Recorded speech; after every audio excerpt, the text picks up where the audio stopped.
you'll see news stories about here's the top 10 reasons why employees quit their jobs. And you'll see a lot of these push factors in there. The problem is we were making all these observations where that model didn't work, where people were making really irrational decisions, where happy employees would suddenly leave their jobs, where really disgruntled employees who have better opportunities stayed at their jobs. Like, what's going on? This push and pull model doesn't seem to work. Welcome to Why I Left, a podcast exploring life-changing career moves. I'm your host, Brian Akar. Join me as I chronicle real stories from real people about the bold decisions that transform their careers and lives. Let's dive in. Hello, and welcome back to Why I Left Season 5. 5 years ago, one prediction changed the way the world talked about work. And in many ways, it was the impetus for creating this show. Dr. Anthony Klotz coined the phrase, the Great Resignation. But this time, we're not talking about headlines. We're talking about the moments behind them, the jolts, the shifts, the clarity, and the courage it takes to rethink the life you've built. He predicted a movement. You all helped me tell its human side. Now he's back with a new framework for understanding the jolts that reshape our relationship with work and purpose. Let's go check it out. All right, welcome back to Season 5 of Why I Left. I'm excited that you all are with us today. It's for sure going to be a pivotal season for the show.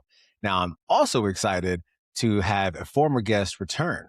Our guest today is Dr. Anthony Klotz, who is an organizational psychologist, professor of management at UCL School of Management, and the researcher who coined the Great Resignation in May of 2021. It's a term that reshaped the global conversations about work, meaning, quitting, and choice. Now, his research on resignations has appeared in Harvard Business Review, MIT Sloan Management Review, the Wall Street Journal, NPR, CNN, and much more. And our Season 2 conversation remains one of the foundational moments of this show. Now, Anthony returns as he prepares to release his new book, Jolted, which is a transformative look at the shocks that push us to reevaluate our careers and lives and what to do with them. So now, Anthony, welcome back to Why I Left. How are you doing? I can't believe it's been 5 years. Time flies. Thanks, Brian. It's absolutely great to be back, and I'm doing well and looking forward to the conversation. Yeah. So now you coined the Great Resignation 5 years ago. Truly, it's the foundation of this show. And the world has been living with that idea ever since. And there's been a few kind of spin-offs here and there, but the Great Resignation is the one that really stuck. When you look back on that moment now, what stands out to you the most? Yeah, I think the thing that probably stands out the most, and I sort of felt this way at the time, but now looking back, I really feel like it, that, in late 2020 and then early 2021, we were still very much in the pandemic, but starting to ease our way out of it. Just that term, the Great Resignation, really resonated because it captured this general sentiment that individuals, how they were feeling about their relationship with work had changed in many cases over the past year as a result of the pandemic and some of the jolts within it. And right under the surface, people didn't really know how to talk about that. Like, what was a term that I can use to sort of capture how I'm feeling in this moment? And I think that's why the Great Resignation, that term it's not like it's a special term or anything like that. You could even argue, and some have pointed out, the term resignation is a bit boring. Like, couldn't I have made it a little bit more dynamic or something like that? But I didn't know it was going to go viral. And so I think the reason it's had that staying power is when it came out, it really resonated with how people were feeling about work. And that doesn't mean that they were necessarily thinking about quitting, but they were thinking, this is a moment in time where I'm not ready to go back to the old normal. Can we stop and have a conversation about that? And the Great Resignation, in many ways, allowed us to have this public conversation about how work has changed, how we feel about those changes, what we want out of work going forward.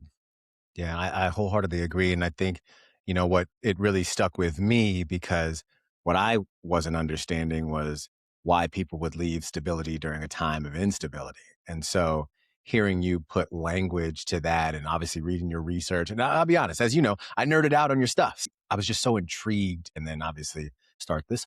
And so, you shared during our first conversation your full kind of professional arc from the factory floor at General Mills. I remember this, like you were in the moment at the time we had our initial conversation.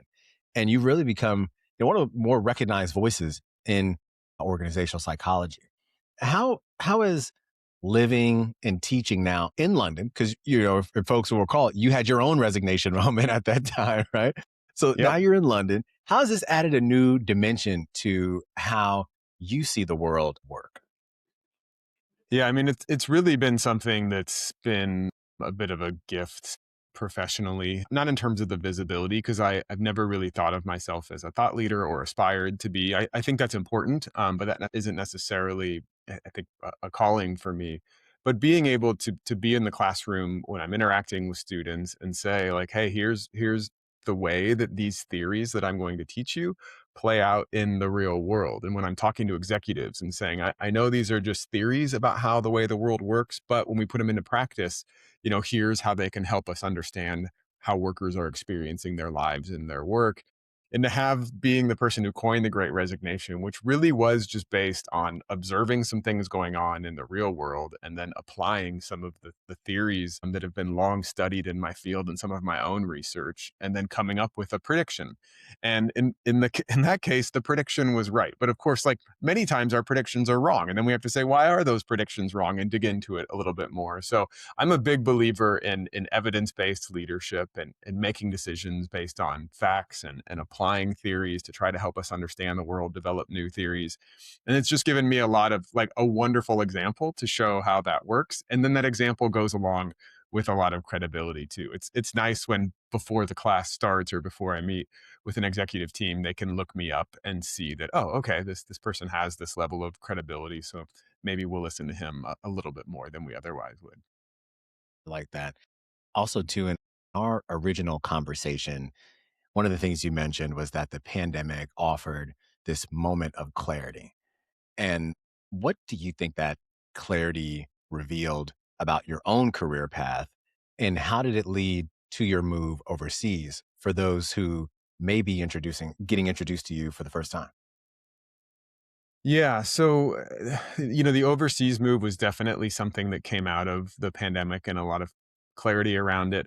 I don't know that it was an epiphany, but one thing that, both my wife and I had talked about for a long time was wanting to expatriate. Even early in my career at General Mills, I was trying to get them to like send me overseas somewhere. And two of the qualifications for doing that was being an engineer and speaking a second language. I'm neither of those things. I don't possess either of those. So I actually did an expat assignment to Canada, to Ontario, with the company, but wanted to move, further afield, and had traveled to London a lot of times with students on study abroad programs and just really fell in love with the city. And so it was during lockdown when we had lots of time to talk and think about this, what felt like a pivot point in maybe the world, our lives, and so forth, and saying, what do we want to do in that next chapter? And it also was a time that I think people were empowered and emboldened to make bigger decisions. And so, of course, coining the Great Resignation, I was talking to a lot of individuals who were saying I made these big life pivots, and I'm sure that gave me some courage to do the same. At the same time, it was pretty targeted as well. Like I was happy. I still loved the department I was in at Texas and was enjoying being there. But there was something special about London, and so I really only targeted jobs in London. And we thought if this works out, fantastic. If not, then we keep going on and it's fine. Yeah, and I was actually talking to a reporter from the Financial Times at the time about some of these stories about the Great Resignation. Her name is Polita Clark, and she was one of the first people I told that I was going to actually move to London. And instantly she said, can we make that? Can we run that in the Financial Times? And I said, well, I haven't even really told everyone yet. And she was very gracious. And she said, okay, I'll wait. But as soon as you have, let's run it. And so she was the first one to say, like, hey, the Great Resignation guy got bitten by the Great Resignation and is moving abroad. Yeah, no, I love that. So, as you mentioned, in 21, we're obviously talking about mass resignations. Now we're in 2026. It's a little different vibe now. And we're getting ready to come out with a new book, which explores what happens before and after those moments. You call it a jolt. So, what made you shift from some of these macro trends to these micro life altering experiences? Yeah. Well, I'll first say we are a long ways away from the Great Resignation. It feels in some ways like more than 5 years in terms of what the labor market looks like right now. In some ways, it's still a healthy labor market, but what makes the news are these big layoffs, and we just have to look this morning at Amazon and UPS and organizations that are laying off large numbers of people. And in some cases, the organizations are saying we overdid it back during that Great Resignation period, and so the pendulum is shifting back. Organizations have more power. And so I'll talk in a second about the relevance of that for jolts and why some of the elements of the Great Resignation are just as relevant in this different labor market than they were back then. But where the idea of this book came from was essentially when the term Great Resignation went viral. There was a lot. I was doing a lot of media, and I had some offers to publishers or editors or agents reach out and say you should quickly write a book on this. And really, I was thinking to myself, and I said to them, I said all I had to say. Like that was it. Like that's all I got. Like there's no 18 chapters here or 12 chapters here.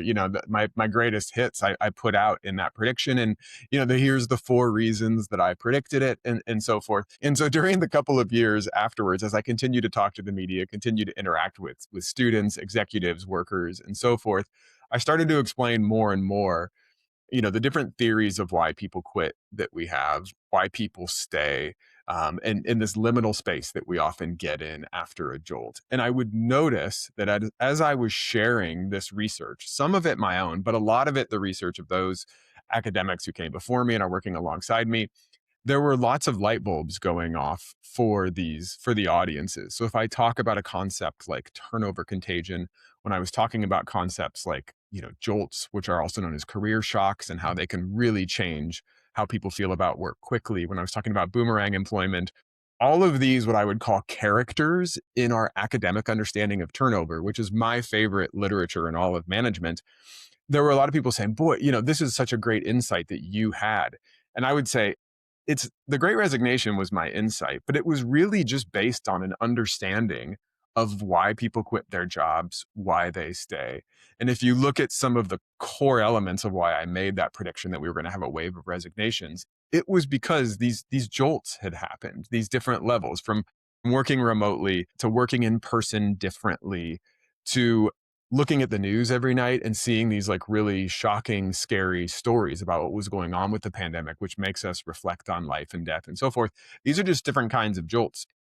And people found that really insightful. And then I thought, okay, there's actually probably an opportunity here for me to take a book and really, I don't want to say it's like a love letter to this body of literature on turnover that I really, really like, but it's really taking that my research and the research of others and saying, we can really understand ourselves and our relationship with work and the ups and downs of it better with this knowledge in our hands.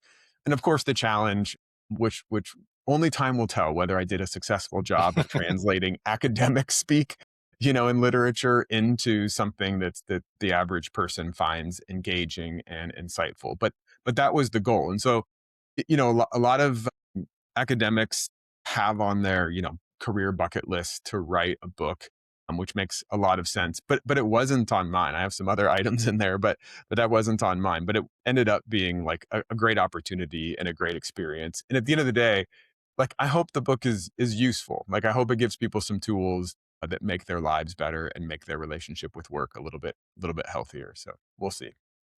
Oh, and I appreciate that. And as we love to talk a little bit about jolts and human behavior.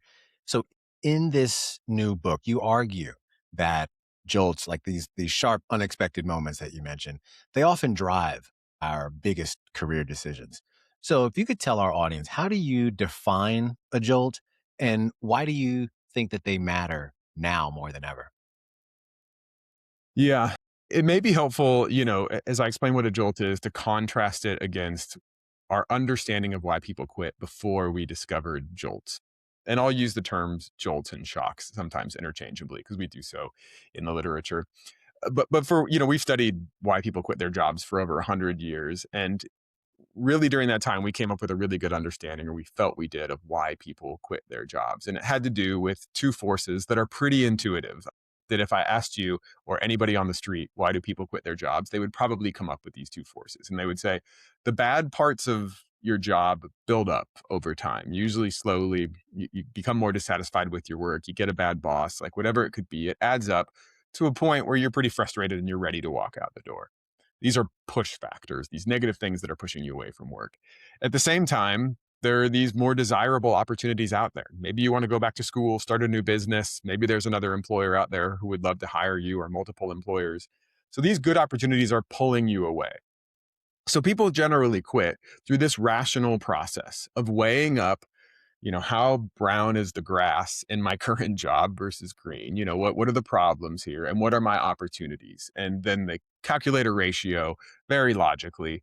And when the ratio is, it's the benefits of leaving exceed the benefits of staying, then I'm going to go. Like it's really calculated. And that's really useful. And often you'll see news stories about, here's the top 10 reasons why employees quit their jobs. And you'll see a lot of these push factors in there. It makes complete sense. The only problem is we were making all these observations, researchers were seeing all these observations where that model didn't work, where people were making really irrational decisions, and not just about leaving, but about staying, where happy employees would suddenly leave their jobs, where really disgruntled employees who have better opportunities stayed at their jobs. Like, what's going on? This push and pull model doesn't seem to work.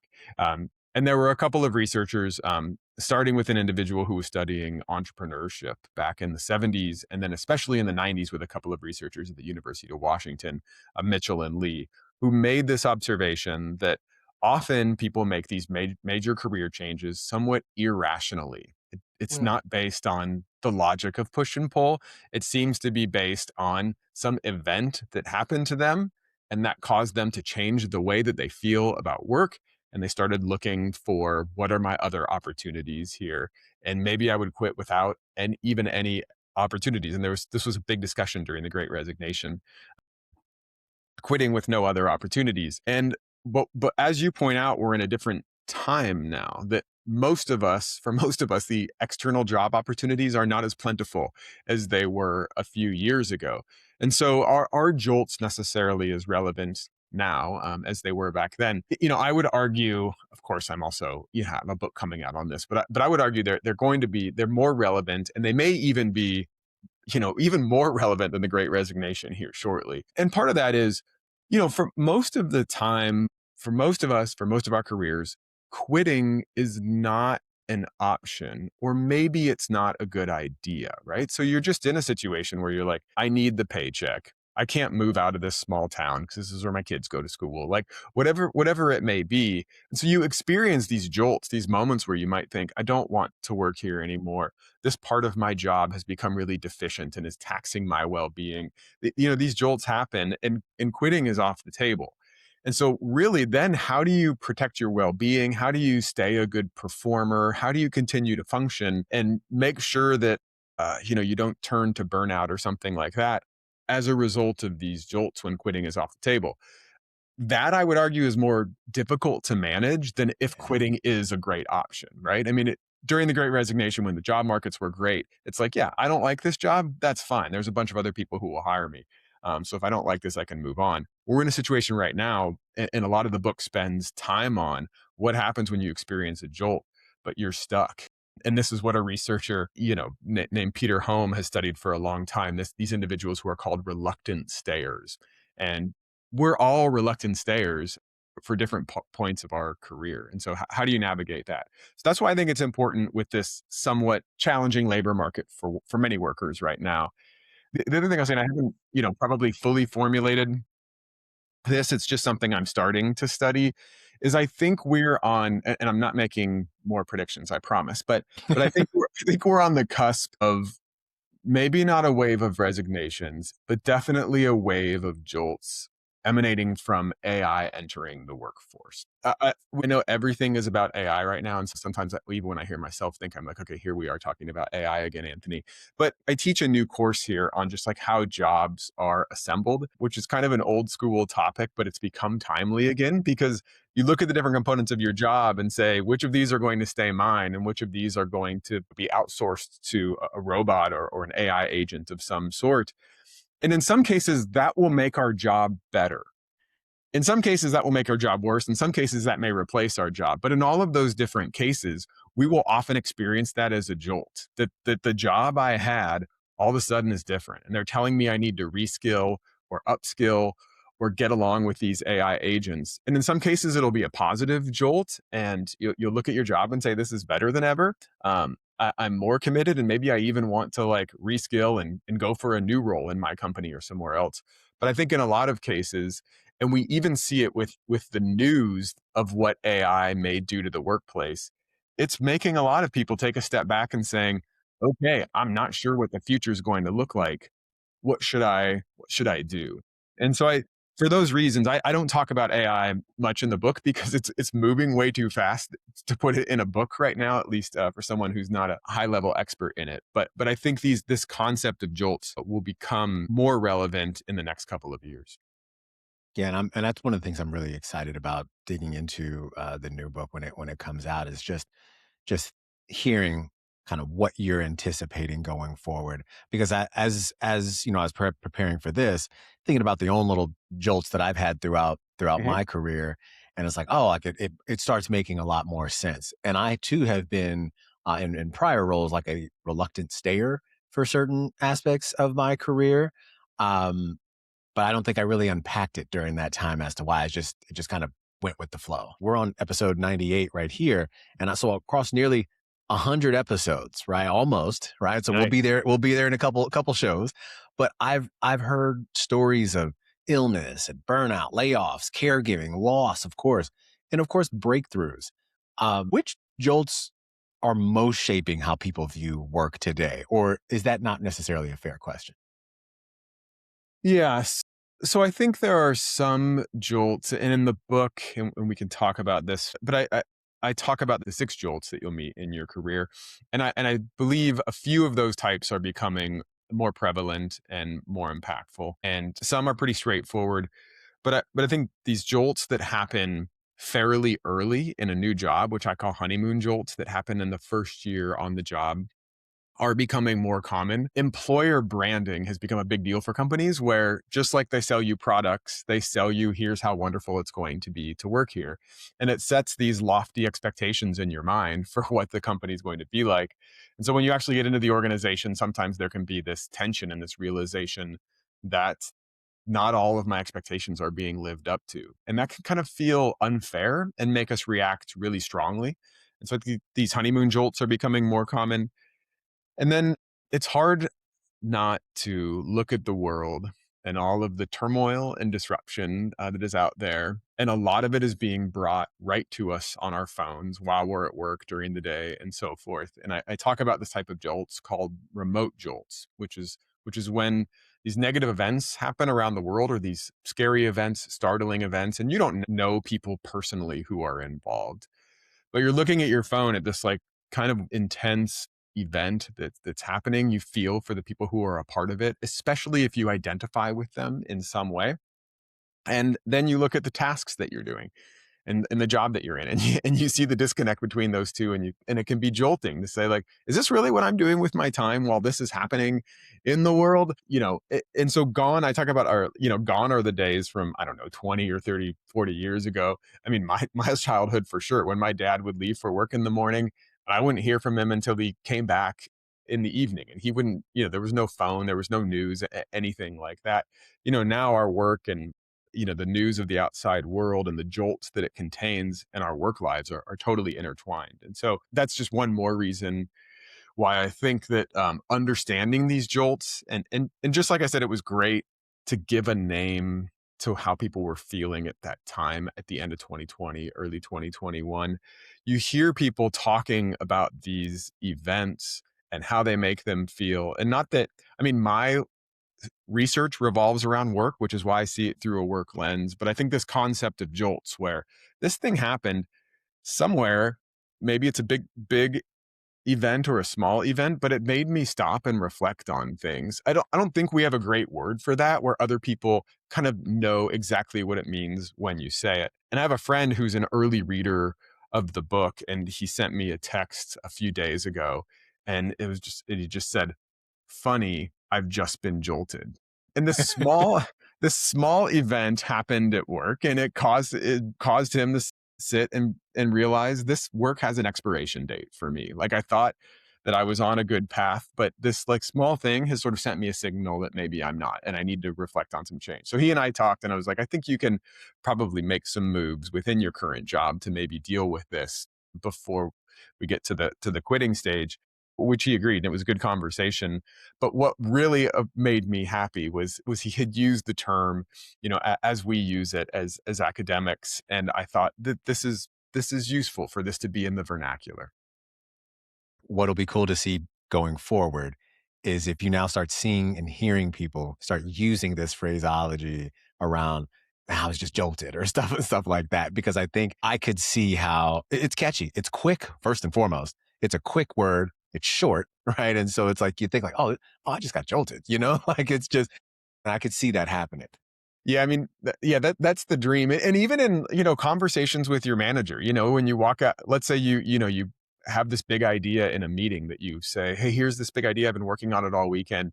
And your boss kind of dismisses it and, and moves on with the meeting. And they might not mean anything by it. They've got something else on their mind, but it was a bit disrespectful and rude what they did there. And sometimes it's those small events that can cause you to say, like, I just spent my whole weekend on that and nobody cared that much about it. This is a place where if you have like at least a somewhat open-minded boss, which is great, you can walk in and say, "Look, what happened there was a little bit of a jolt for me." And ideally that would get your boss, if they were listening, would say, "Okay, like I didn't think it was a big deal, but clearly it caused this person to sort of question things for a moment." And it's a way to sort of elevate the level of the conversation, but also both understand what it means. It doesn't mean I'm quitting or anything like that. It just means it was a bit of a pause moment for me and say, do I belong here? Is this the work that I want to do? So we'll see. I mean, who knows? Yeah. It's pretty greedy for me to think a second term would catch on, but whatever. Yeah. Yeah. And I want to just circle back to something that you mentioned earlier. There are six types of jolts that you outline in the book. If you don't mind, just high level, just rattling off what are those six jolts? Yeah. I'll move through them quickly, and then we can dive into any that you'd like. I'm happy to share the information. So the most basic are direct jolts, and these are negative events that happen directly to you at work. We often think of the big ones, which are like experiencing mistreatment at work, where it's clear somebody has harassed you or something like that. Of course, that's going to make you think about, do I belong here or not? The same goes for we've all failed at work, a big project or something like that, and it does make you think, is this the work for me or not? And but what we're finding with these direct jolts is small incidents of rudeness, of being left out, of experiencing some customer mistreatment. These sorts of things can be quite jolting as well, and they're often most jolting to the highest performers and the most conscientious employees. Those are direct jolts. The next type are just a variant of that, and they're called collateral jolts, which is like when a jolt happens to someone around you and it reverberates and it causes you to reflect as well. This happens most commonly with turnover contagion, where one of your friends at work or somebody who you at least like a little bit, leaves their job. Because when somebody who you work with, who you like a little bit, leaves their job, your work days become a little bit less bright. You probably have to take on some of their work unpaid for some period of time, which is not fun. And of course, we talk to them and say, "What are you going to do?" And it causes us to dream and think as well, what would we do if we were in their shoes? The collateral jolts also come into play when it comes to witnessing other people being treated poorly at work. And it makes us think, my next honeymoon jolt, we already talked about. It's sort of counterintuitive. When I first came across this, I was sort of surprised by it. But the most common year for quitting in organizations is year one. So we often think like year one, these are the most content employees because they just got here, they're happy, they're content with their pay and so forth. But it's because of those surprises, unpleasant surprises in the first year where our expectations don't match up with reality, that it can cause us to become quick quitters. And leave as soon as we get there. Uh, I already talked about remote jolts that happen on the other side of the world, these negative events. And then there's also a common type of jolts that happens on that crosses over from work to home, and these are called crossover jolts. And so I think all of us can probably think of a time where we had a bad day at work and we took it home with us and a bad incident happened, right? Just a small fight with our partner, a bad interaction with our child, whatever it may be. And the same goes for having a bad morning at home and taking that into the workplace with us. And this can open our eyes to something's wrong with the boundaries and between work and life here. And often it makes us realize our work has taken up more of our lives than we want. One thing I heard very commonly during the Great Resignation was these crossover jolts that happen when people started working in different ways. And the phrase that you kept hearing, and I'm sure you've heard it as well, is before the pandemic, I arranged my life around work. After the pandemic, I want work to arrange a little bit more around my life. And that's the result of these crossover jolts. So I want to make a change in these boundaries. Now, these first five jolts I've mentioned, they all come from negative events. And you might be thinking, like, boy, Anthony, that's kind of dark. Like, why are you so focused on the negative? But it has to do with our human psychology. We just tend to cognitively and emotionally attend to negative events more than positive events. We notice them, they stick with us, they impact us more, we think about them more, even after they're past in the future. But the last type of jolts are positive jolts. And the nice thing about positive events that happen in our lives, everything from what do you want, a birth of a child, a wedding, a big birthday, an accomplishment at work, whatever it may be, seeing a really inspiring role model do something great, right? These positive events open our mind to new possibilities. They make us think we can accomplish maybe more than we thought we could. And during those moments of open mindedness, it's ripe for career epiphanies to strike. And so there's positive events as well. So you can see that's a pretty big landscape. And it's why, and just to be clear, like, a lot of these jolts, I often say the first reaction to jolts should probably be just doing nothing, just waiting for a moment and diagnosing it a little bit. But I don't want people to get the sense that, like, boy, these jolts are just happening almost every moment and knocking us around. They happen with pretty frequent regularity, but a lot of us are pretty resilient to them as well. It's just every once in a while that they throw us for a loop. Yeah, no, I I appreciate all of these and can resonate with all of them. And I love how you ended on a positive note. The one that really stuck out was the honeymoon jolt because I've heard of people, especially as different organizations were looking to hire people like, hey, come make more money with us and you can work remotely, right? But then they start working at said job and they say, oh yeah, no, you can work remote, but when your leader is here in the office, you have to be in the office. Yep. Otherwise, you can work remote. Well, Yep. guess how often the leader is in the office? 4 to 5 days a week. And so I've talked with people who have been through that. They're like, wait a minute, like Brian, they just pulled the okey doke on me. And I've heard about that so many times. And so as soon as you said honeymoon jolts, I was like, ooh, that's the first thing I thought of. Yeah, there's this great effect, and it was coined by Wendy Boswell, who's a researcher at Texas A&M University. So my former colleague, and it's the honeymoon hangover effect, and it describes like a lot of things pretty well, including often switching to a new job where we get there, we're excited, we're full of positive energy. The first week, the first month, we're excited, and then some things start to fall apart and some expectations aren't met. And it's when you go to use the flex time policy and realize this is not flexible at all. You go to use your vacation and you get a guilt trip for it. And you realize, oh, there's what the company, and I don't think a lot of the times there's intentional dishonesty. It's that the recruitment team and the HR is selling what they believe the company operates like, but inside there's norms and practices that are counter to that. And yeah, that creates a lot of frictions. Yeah, I think honeymoon jolts are something that we are not on the lookout for. But once you sort of change your mindset and start to look for them, you can protect yourself somewhat easily from them by doing a little bit more research before you make that jump. So yeah. Yeah. As we think about this evolution of resignation, obviously that we've been talking about, it's 5 years later from the prediction. You know, I guess as I'm hearing this conversation, do you think we're still in like a resignation era or have we moved into like this jolt era now? Yeah, that's a good question. So part of the reason, so the book is called Jolted, and I've been talking about this term jolts a lot. Part of the reason I'm fond of this term is not just because of the academic literature, but the US Bureau of Labor Statistics, the report that they come out with every month that reports the amount of turnover in the US economy is called the JOLTS report. The Oh. job openings and labor turnover survey.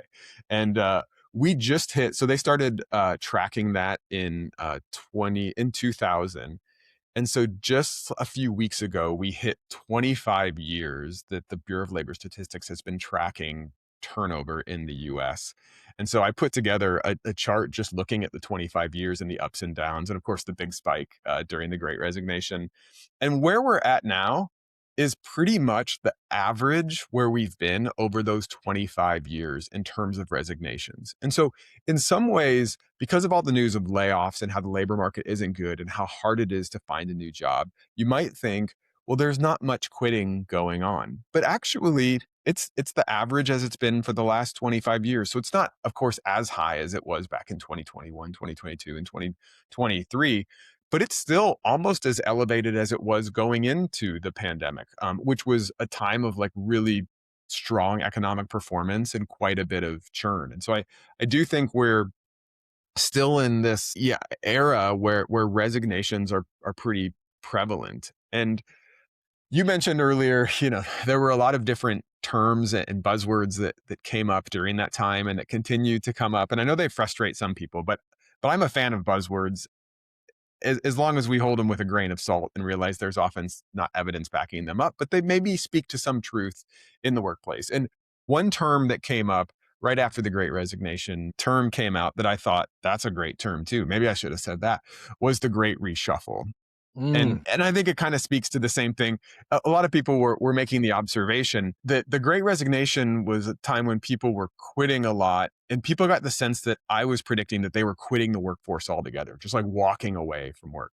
But in reality, I was just saying, no, they're going to quit their jobs and do something different. In a lot of cases, they'll go to another job. In other cases, they might take a career break, go back to school, who knows what. But I think the Great Reshuffle was more about this reshuffling was happening where people were moving between jobs, and which was accurate as well. And I thought it was a good term. That term has sort of stuck with me, and I think we're moving into this probably era of somewhat reduced resignations, but still an average level. And we've got this force coming in, or at least it's there on the horizon that's going to change the way that we work, and people are getting prepared for that. So I I, I do feel like that reshuffling term is pretty relevant right now, where people are saying, do I want to flip my career on its head and engage with AI? Do I want to ride it out here?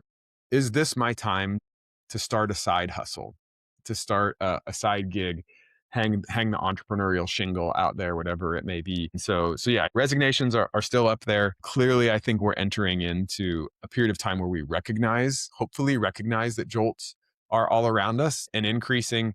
And I like that reshuffling term. I think that's still relevant. Yeah, no, I agree with that one.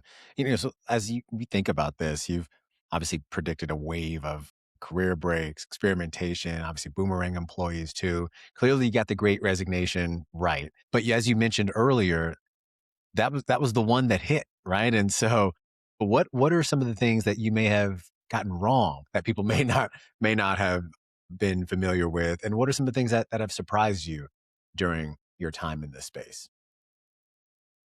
So in researching the book, and this is at the very front end of the book, it partly sets it up. I think one thing that surprised me was just how much that period of time has had a lasting impact on people's relationship with work. And in some ways, it feels like we've gone back to work the way it was, but hybrid working is still more than it's ever been. Remote work is still up. But I guess I talk about this lottery question at the start of the book. Since early 70s, every 2 years, there's been this broad survey done in the US, the General Social Survey. And there's one question that asks, it's essentially called the lottery question.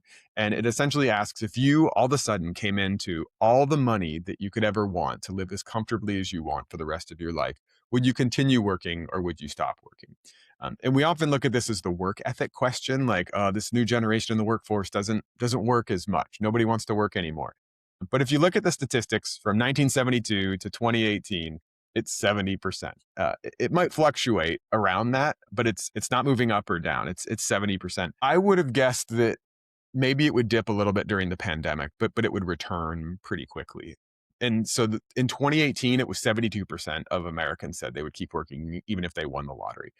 When they ran, so they didn't run it in 2020 because of the pandemic, they ran it again in 2021. And that number had dropped 10 points to 62%, which is just a large percentage of people. I mean, if you take 10% of the US population, if we can extrapolate that out, switched from saying I would keep working if I didn't need to I wouldn't work anymore. And so that was really a surprise to me. The survey's been done twice since, and it's come back up just a little bit. And so if you look at that trend since 1972, the pandemic has had this broad effect on our relationship with work.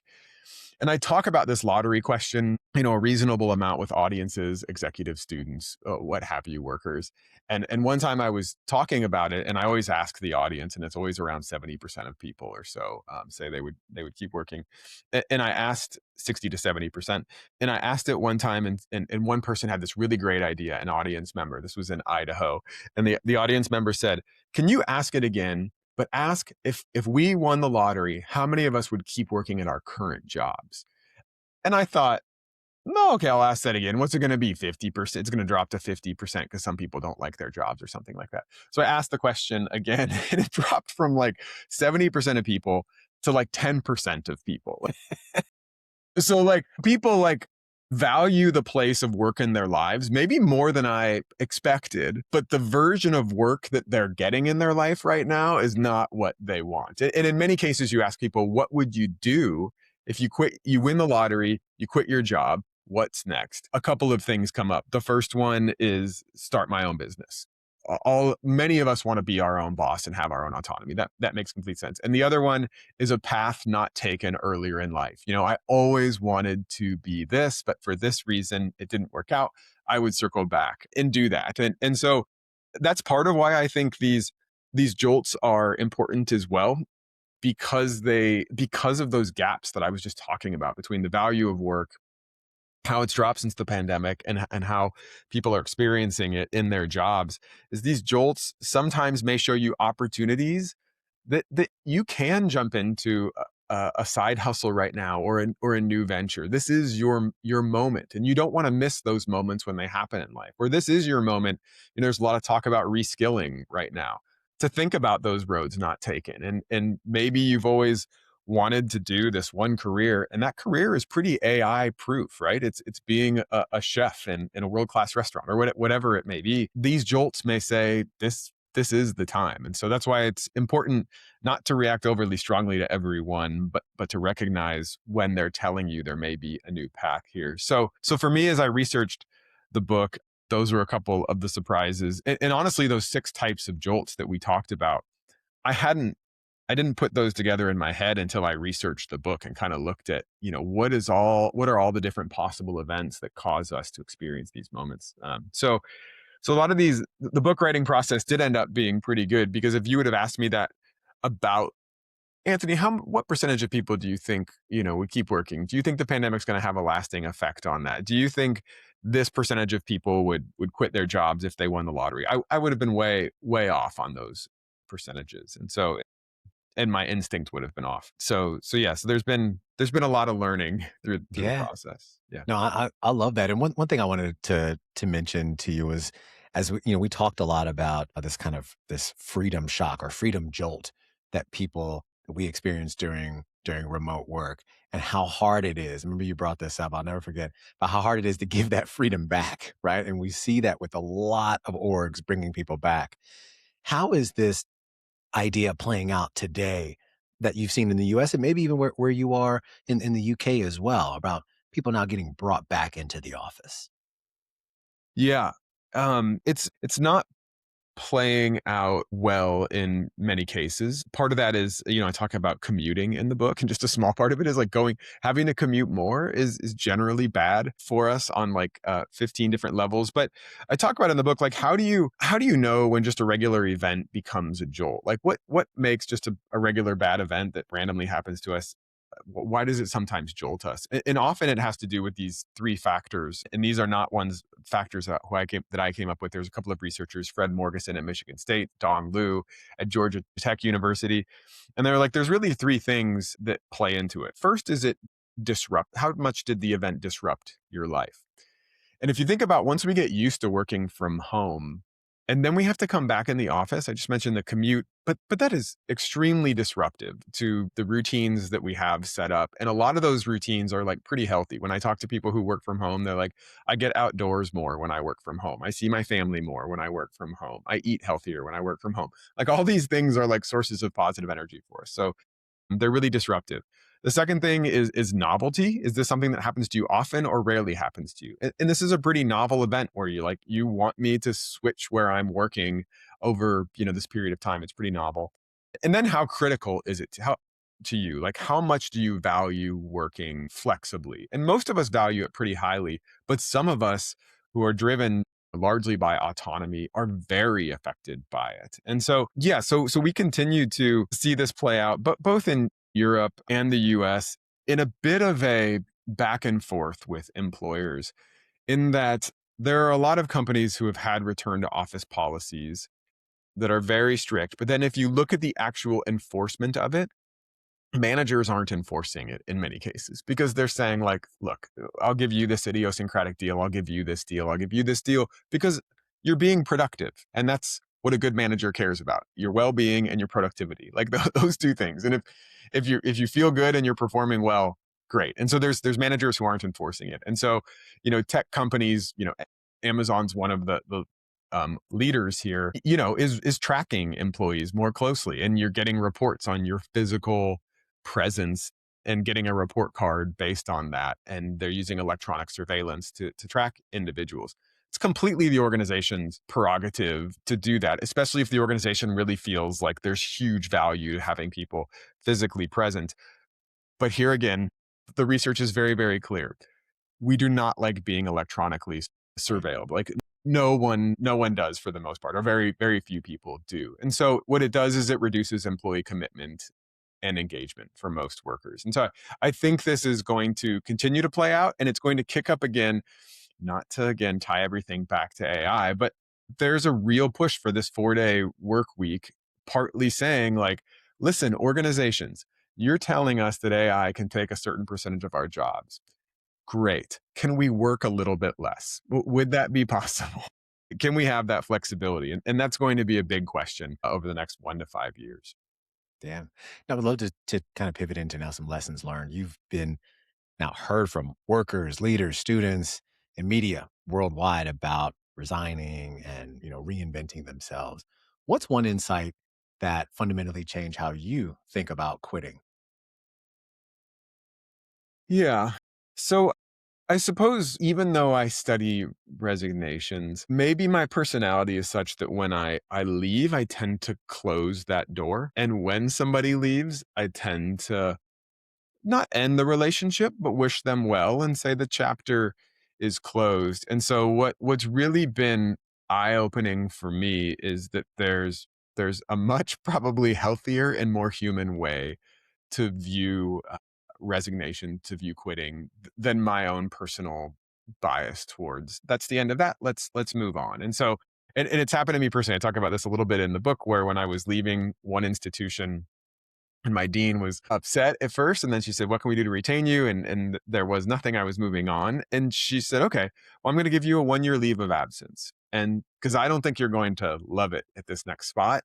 I hope you do. But if you don't have to like reapply for your job within 1 year. You can just come right back and we plug you right back in. And then I've heard from some other organizations that do that same thing. And it's just like keeping the door open instead of closing it. And I found like over that year, I didn't end up boomeranging back, but over that year, I stayed in touch with that organization to this day. I'm a huge fan of Oregon State University. I'm a huge fan of that institution that did that. I'm an ambassador for their brand when anybody asks. And so it's this much more positive way of looking at departures as not the end of the relationship for the company or the individual. And so, and you see this, there's a lot of research and there's a lot of consulting companies. There's a industry that's growing up around alumni relationships. Yeah.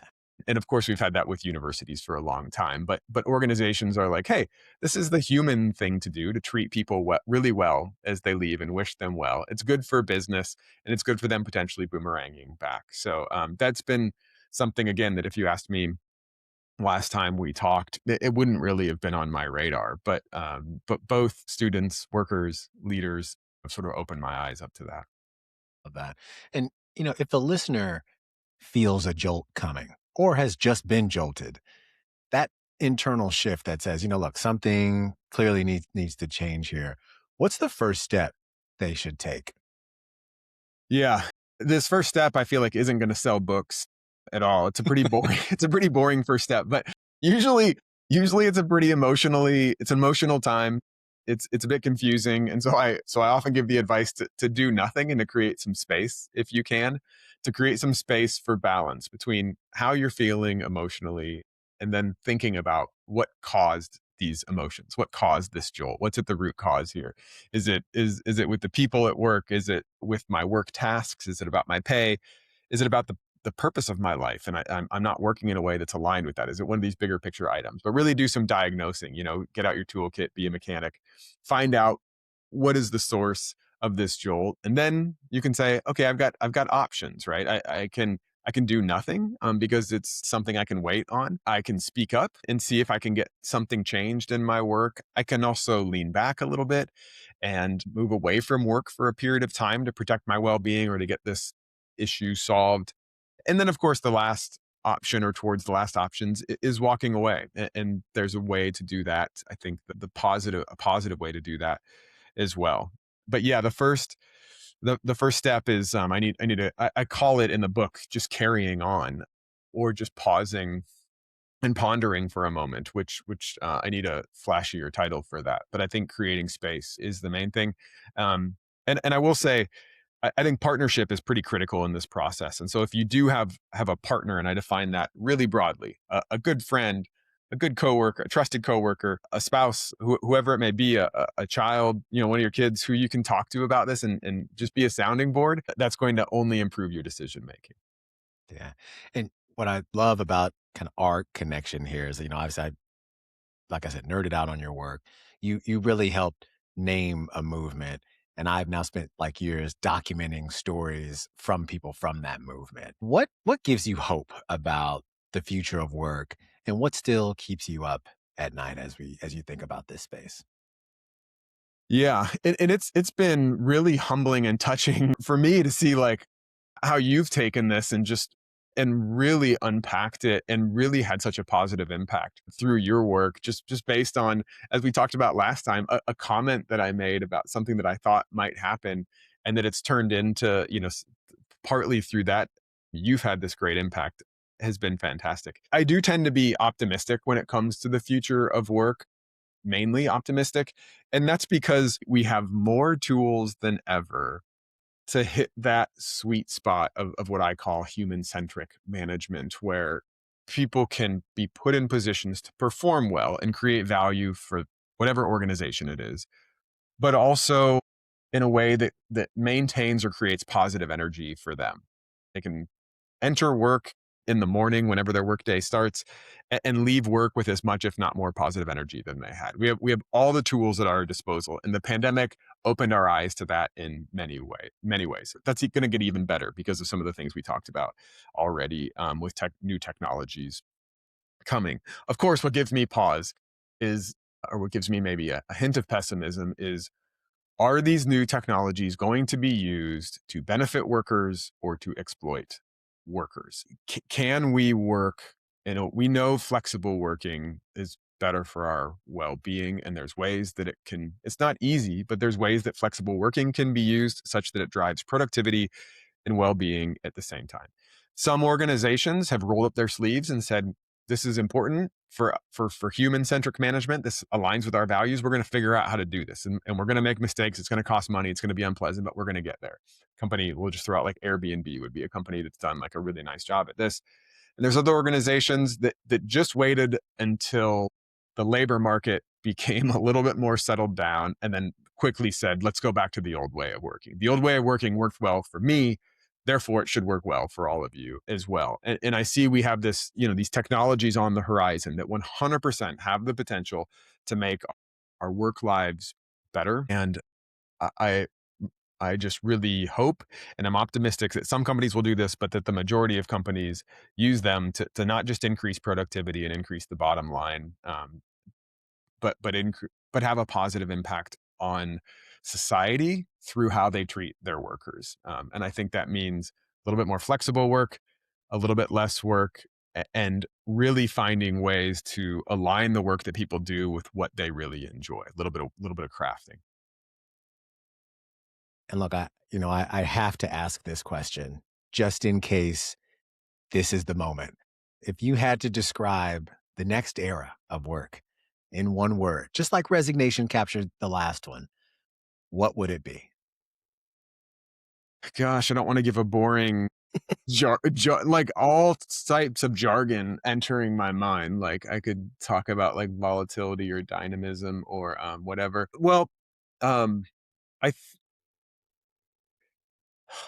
I think that term human centric has been on my mind a lot lately, and this sort of counterintuitively because we have robots and entering the workforce, but I think that's really going to cause us pause and say, look, going back to that statistic, 70% of people realize that work can be a force for good in their lives. And so I do think we're going to enter this conversation about what is the human element of work and how do we really make that shine. So I think I'll go with human centric, but if I think of something more clever, I'll be sure to shoot you a note.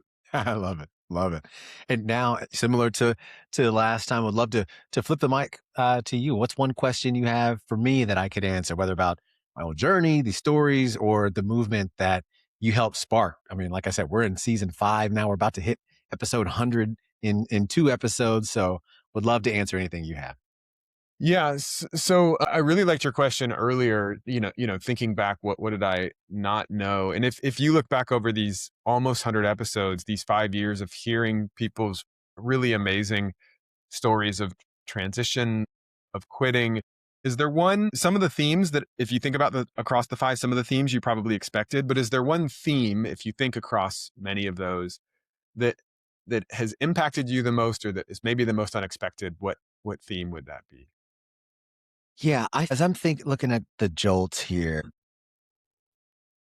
the positive jolts really sticks out as something that can capture a lot of these stories that I've been talking with folks here about. And the reason I say that is because what I've seen with the pandemic, because remember I jumped into this not understanding why people would leave stability during a time of instability. But what I really found is that this show is really not about people leaving their jobs. It's about people finding themselves. And the positive jolts are, and maybe this is its own kind of social experiment, we never give ourselves enough time to answer those really hard questions that we've always had, right? That we've always had. But unless we're forced to, and unfortunately we were forced to at that time, and they just didn't go away. And so what I've seen in the show and a lot of the themes, this overcoming fear piece is like a really big one. And because what it's allowed people to do is finally sit with those questions they've asked themselves, answer them, and then decide. Back to your point around, I think there was a gentleman who had said who would leave their current job, and maybe it went down to like 10%.